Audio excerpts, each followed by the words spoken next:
ధనవంతులొకటకు అపేక్షించువారు శోధనలోను ఉరిలోను అవివేకయుక్తములను హానికరములైన అనేక దురాశల్లోనూ పడుదురు. అటివి మనుషులను నష్టములోను నాశనములోను ముంచివేయును.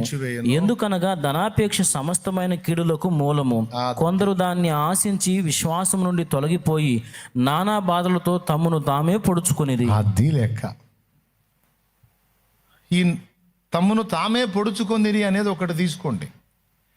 ఏ వ్యసనమునకైనా ఏ అలవాటుకైనా దురాత్మ రూపేణ ప్రేరేపించబడి శోధింపబడి కొనసాగితే ఫినిషింగ్ టచ్ ఏందో తెలుసా? తమ్మును తామే చంపుకొనుట. మందు తాగే వాళ్ళని తీసుకోండి, త్రాగి దానికి బాగా బానిసైనటువంటి వాళ్ళు డ్రగ్గిస్టులు త్రాగుబోతులు కావచ్చు, లేకపోతే డ్రగ్స్కి అలవాటు పడ్డోళ్ళు కావచ్చు, అలాగే విచ్చలవిడి లైంగిక పాపానికి అలవాటు పడిన వాళ్ళు కావచ్చు, వ్యభిచారమునకు అలవాటు పడిన వాళ్ళు కావచ్చు. దురాత్మ చిన్నగా అలవాటు చేసే చివరికి ఒక వ్యసనంగా మారి వాళ్ళలో కూర్చుంటే వాళ్ళ ముగింపు సీన్ ఏంటో మీకు తెలుసు. అందులో మెజారిటీ చివరికి ఆత్మహత్యలు చేసుకున్నారు. తమను తామే పొడుచుకొనుట అంటే ఆత్మహత్య. ఏదైనా సరే వ్యసనాన్ని పట్టించి తీవ్ర రూపం దాల్చి చివరికి వారిని వారే చంపుకునేటట్టు శోధిస్తుంది. ఇది దురాత్మ పని, దయ్యం పని. కాబట్టి ఏదైనా ఒక హద్దు దాటి నాలో ఎక్కువ అవుతుంది అంటే దాన్ని గుర్తుపట్టాలి. ఏదేదో దయ్యం పని లాగుందని గుర్తుపట్టి ఏం చేయాలి? అది కోరిక రూపంలో ఉన్నా, అపేక్ష రూపంలో ఉన్నా, ఆలోచన రూపంలో ఉన్నా, వ్యసనం రూపంలో ఉన్నా, రోగం రూపంలో ఉన్నా, నువ్వు చేయాల్సిందే తెలుసా? యేసయ్య దగ్గరకు తేవాలి. నేను భయంకరమైన త్రాగుడు వ్యసనంతో సంవత్సరాలు పీడించబడుతున్న వాళ్ళకి చాలామందికి చెప్పిన సలహా సూపర్గా వర్కౌట్ అయింది. ఇంజక్షన్లు వద్దు, తాయెత్తులు వద్దు, పసర్లు వద్దు, ఏమొద్దు నాయన.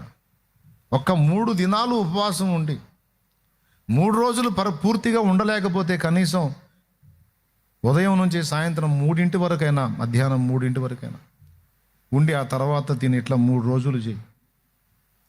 నీకు దాని మీద ఖచ్చితంగా జయం వస్తుంది నాయన. ఒకసారి చేసి ఆగకుండా మళ్ళీ కొద్ది రోజులాగి మళ్ళీ చేయి. ఆటోమేటిక్గా నియంత్రణ మొదటిసారిలోనే వచ్చేస్తుంది నీకు. అదనంగా ఇంకా ఆత్మయందు బలం కొరకు ఇంకా మళ్ళీ ఉంటా ఉండు, చాలా బెస్ట్ అని నేను చెప్పిన మాట విని చాలామంది ఆ త్రాగుడు మహమ్మారి బంధకాల నుంచి బయటపడ్డారు. నాకు తెలిసిన ఒక బ్రదర్ ఉన్నాడు, 30 ఏళ్ల సీనియర్ త్రాగుడులో. గుడిసెలో కూర్చొని గుడిసెకి నిప్పెట్టుకున్నాడు చచ్చిపోవాలని, ఫుల్గా దాగి. అంత వీరుడు ఆయన. పాకాలో కూర్చొని పాకాకు నిప్పు పెట్టుకొని కూర్చున్నాడు లోపల కాలిపోవాలని. ఎవరో చూసి బయటికి లాగారు, బతికిపోయాడు. కూటం పెట్టి వాక్యం చెబుతుంటే నేను పాటలు పాడుతుంటే, నేను యేసయ్య పాటలు పాడుతుంటే ఫుల్గా వేసుకొని వచ్చి ఎగురుతున్నాడు.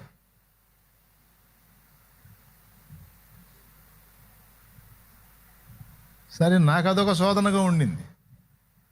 సరే కానీ ఎగురు నేను యేసయ్య ఎగిరిస్తాడులే అనుకొని నేను ఎట్లనో కూటం ముగించాను. ఆ రోజు దర్శించబడ్డాడు. తెల్లవారే పొద్దున్నే తలకు పోసుకొని నేరుగా వచ్చాడు. అయ్యా, నన్ను ఎట్టన్నా దీని నుంచి బయట వేయాలయ్యా, అయ్యా నా కోసం ప్రార్థన చేయండి అయ్యా అనుకుంటూ వచ్చాడు. అన్యుడే, దేవుని ఎరిగినోడు కాదు, అన్యుడు. అప్పుడు ప్రార్థన చేసి చెప్పాను, ఏమి లేదు నాయన, నువ్వు ఎన్ని సంవత్సరాల సీనియర్ త్రాగుబోతున్నా త్రాగుడు అనేది దయ్యము నీ దగ్గర, అది ఆ రూపంలో త్రాగుడు అనే వ్యసనం రూపంలో ఉంది.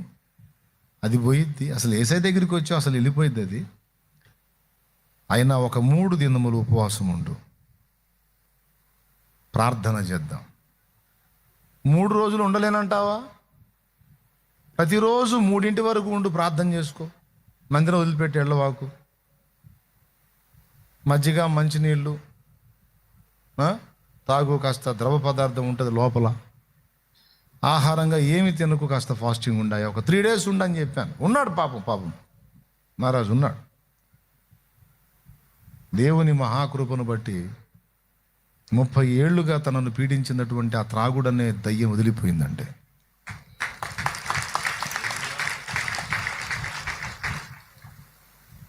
నిజంగా విడుదల కావాలంటే యేసునొద్దకు రావాలి. అది పాయింట్. ఎక్కడికి రావాలి? చదివించిన వాక్యంలో సగమే చెప్పింది ఇప్పుడు. అసలు